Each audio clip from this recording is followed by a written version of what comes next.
Olá pessoal, sejam bem-vindos ao Capítulos da História.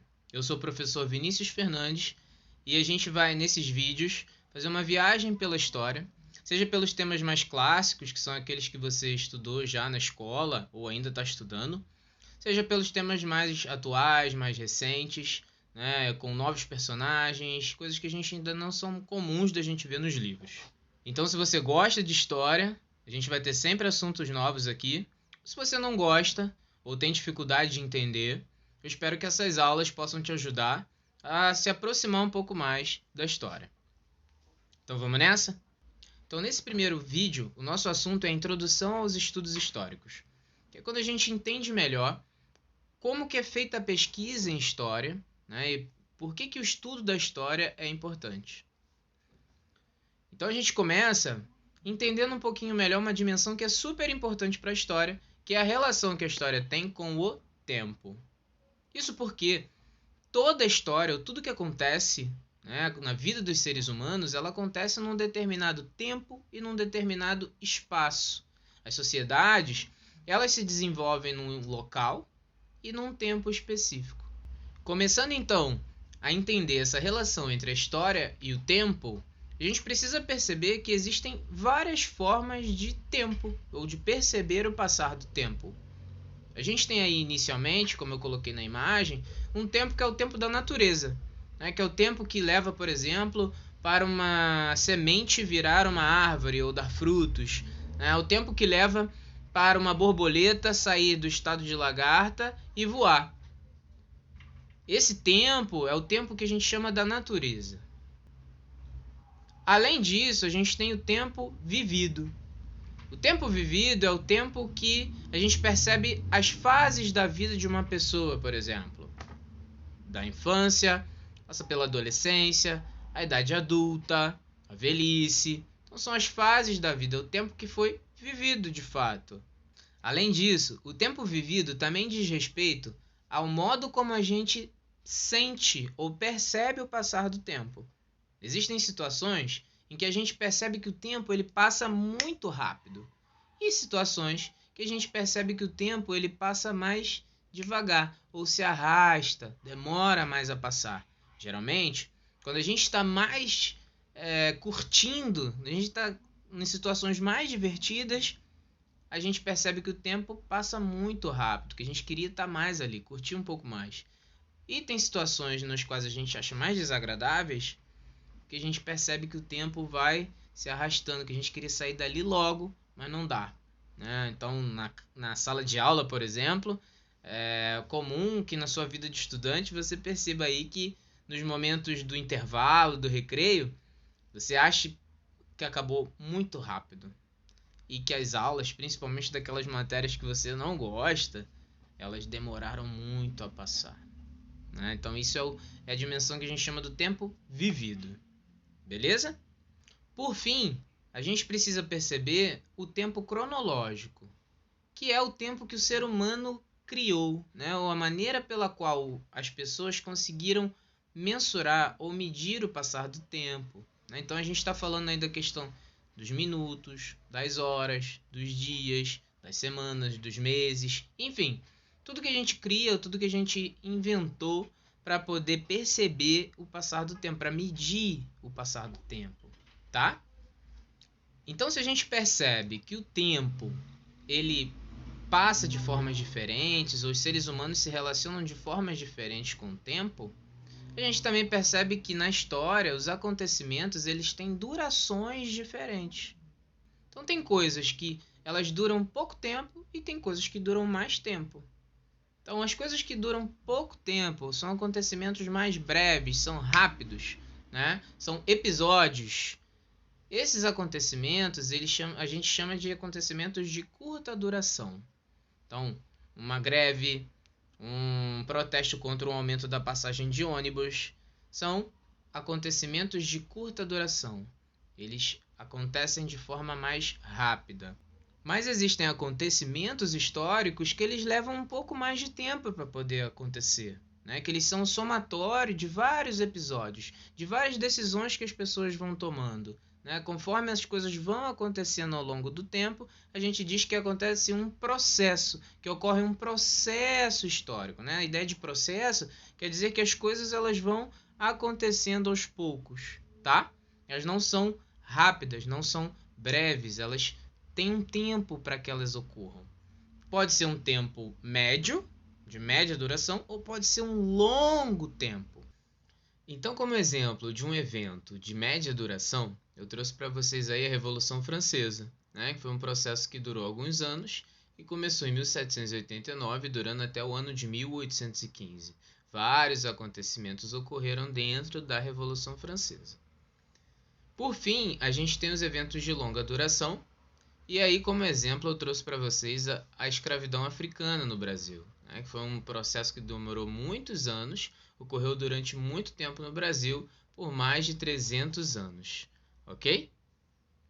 Então, finalizando essa parte dos ritmos ou durações dos acontecimentos históricos, a gente vai começar a entender agora os instrumentos ou as formas que os seres humanos criaram para poder medir o passar do tempo.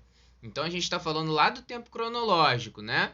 Então eu trouxe para vocês aí os mais comuns, né, que são os relógios e os calendários. Então tem vários tipos de relógios, desde o relógio de sol, que é o mais antigo, passando pela ampulheta, que é esse relógio de areia que está aí, os relógios mecânicos, que são esses de ponteiro, e até o relógio digital, que é o mais comum que a gente utiliza hoje, que está aí nos celulares e tudo mais. Sobre o relógio, é interessante perceber que os primeiros relógios mecânicos, né, esse de ponteirinho, eles só tinham o ponteiro da hora. Conforme a gente foi tendo necessidade de ser mais preciso no tempo, né, na medida do tempo, aí foi se inventando os ponteiros dos minutos e dos segundos. Além dos relógios, a gente tem os calendários. O que é mais importante a gente entender sobre os calendários é que cada povo elabora o seu próprio calendário a partir de elementos da sua própria história. É um acontecimento que para eles é algo muito importante e eles começam a contagem do tempo a partir daquela data em específico. Eu trouxe 4 exemplos para a gente poder entender como isso funciona. O calendário gregoriano, que é o calendário ocidental, que é o que a gente utiliza, o calendário islâmico, o calendário judaico e o calendário chinês. Nessa imagem que vocês estão vendo aí, a gente apresenta como seria escrito a mesma data em cada um desses calendários. Então, no nosso calendário, a data é 1º de janeiro do ano 2000. No calendário islâmico, essa data seria 24 de Ramadã de 1378. No calendário judaico, a mesma data seria escrita em 23 de Tevé de 5760. Já no calendário chinês, seria o 7º dia do 12º mês do ano do coelho. Deu para perceber como está diferente? Isso porque eles começam a contar a partir de momentos diferentes, a partir de referências diferentes, tá? No calendário islâmico, por exemplo, a contagem ela se dá a partir do momento em que Maomé, que é o profeta, o principal profeta, o grande criador da religião islâmica, sai da cidade de Meca para a cidade de Medina. Já no nosso calendário, a contagem ela é um pouco diferente, como a gente vai ver no próximo slide. No nosso calendário, que é o calendário gregoriano, como eu tinha dito, e ele recebe esse nome porque foi criado pelo Papa Gregório XIII, ele tem como referência ou começa a contagem do tempo a partir do ano do nascimento de Jesus Cristo. Então, o ano de nascimento de Jesus é o ano 1. Quando a gente diz, por exemplo, que a gente está no ano de 2021, isso significa que se passaram 2021 anos desde que Jesus nasceu. Aí você pode perguntar, olha professor, mas e o tempo que ficou para trás, né? Ou seja, de antes de Jesus? Não tem nada, não tem história, como é que a gente conta esse tempo? A gente conta também a partir do ano, né? Com a mesma referência de ano. Só que esse tempo que ficou para trás, a gente vai colocar o ano e vai colocar a sigla AC, que significa antes de Cristo. Então, na imagem que está aí, ó, bem explicadinho, bem separado para vocês. A parte azul é a parte do que está depois de Cristo, que é o momento que a gente está vivendo. A parte amarela é o momento que está antes de Cristo, que é o momento que está bem mais recuado. Existe até muito mais tempo de história nessa parte amarela, ou na parte antes de Cristo, do que na parte azul, que é o momento que a gente está vivendo, né? A gente tem aí milhares de anos de história e na parte azulzinha a gente tem, por enquanto, só 2021. Só uma observação aí embaixo, né, que vocês estão vendo, esse AC e DC, que são as siglas, né, antes de Cristo e depois de Cristo, ela pode ser substituída por AEC, que significa antes da Era Comum, que vai substituir o antes de Cristo, e EC, que significa Era Comum, que substitui DC. Isso porque, como vocês estão percebendo, o calendário gregoriano ele é de fundo religioso. Então, as pessoas que têm outra religião ou não se sentem confortáveis, até porque a gente vive num país laico, né? As pessoas são livres para ter religião ou não, ou escolher qualquer tipo de religião. É uma nomenclatura, é uma outra forma de dizer sem precisar fazer uma referência religiosa. Mas o mais comum é aparecer antes de Cristo e depois de Cristo. Beleza? Bem, e aí para a gente finalizar, a gente vai entender melhor como localizar os acontecimentos no tempo, como situar eles no tempo. Isso é algo que você faz comumente quando você está contando coisas que aconteceram na sua vida. Você sempre, ao contar um acontecimento da sua vida, faz referência a um tempo ou a um espaço. Você pode dizer, por exemplo, na minha festa de 12 anos, ou quando eu fiz 12 anos, o bolo foi do tema, sei lá, algum tema que você possa achar legal. Ou você pode dizer que na escola, quando você estudou no ano X, Y ou Z, você repetiu de ano. Ou pode dizer que viajou para algum lugar num momento específico, no ano X ou no ano Z. Ou seja, você sempre situa tempo e espaço. E a gente faz isso também na história o tempo inteiro. E para isso a gente utiliza essas coisas: a década, o século e o milênio. Então a gente vai dizer, no século tal aconteceu isso. Então a gente precisa entender de que século a gente está falando, que o século é o mais comum. E a gente precisa entender de que século está falando, de que momento está sendo falado naquele texto, ou naquela aula, seja lá o que for. Então a primeira coisa que a gente tem que saber sobre os séculos é que eles geralmente são escritos em algarismos romanos. E aí você vai pedir uma ajuda para o seu professor de matemática, você já deve ter visto isso. Se não, deixa sua dúvida aí que a gente vai respondendo aos poucos. Depois de entender que os séculos são escritos com algarismos romanos, precisamos aprender a localizar, a indicar o século, a entender de que século a gente está falando. Então eu trouxe aí no post-it rosa, na notinha rosa, alguns séculos, alguns exemplos de séculos para que a gente possa entender uma coisa que é importante.